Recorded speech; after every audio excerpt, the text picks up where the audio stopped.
อยมาแต่เอาบุญเด้อพ่อแม่พี่น้องขอยเอาบุญมาฝากพ่อแม่พี่น้องเด้อมื้อนี้วันเสาร์วันที่23ข่อยไปใส่บาตรเดือนมะเกดข่อยเอาบุญมาฝากพ่อแม่พี่น้องเด้อเอาบุญน้ำข่อยเด้อสา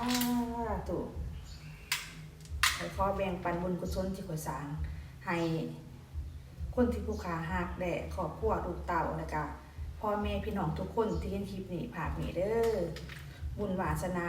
เคยได้สร้างบุญร่วมกันก็จึงได้พบได้พ้อกันคันถามว่าเคยสร้างบุญร่วมกันก็บ่ได้พบได้พ้อกันเด้อพ่อแม่พี่น้องคอยไปสร้างน้ำทำบุญคอยกะอุทิศบุญ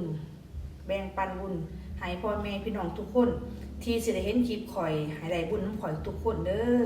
สร้างบุญร่วมกันทุกภพทุกชาติได้เป็นพี่เป็นน้องกันเด้อพ่อแม่พี่น้องให้ได้มีกินมีใส่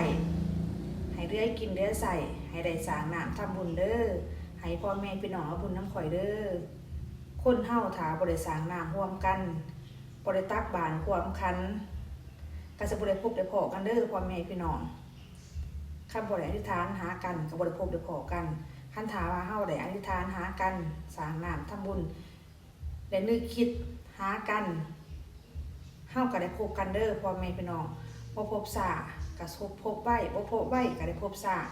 มื้อใดบุญมาฮอดเฮาก็ได้พบกันได้เห็นกันย้อนว่าบุญกุศลที่เฮาสร้างร่วมกันอธิษฐานได้ให้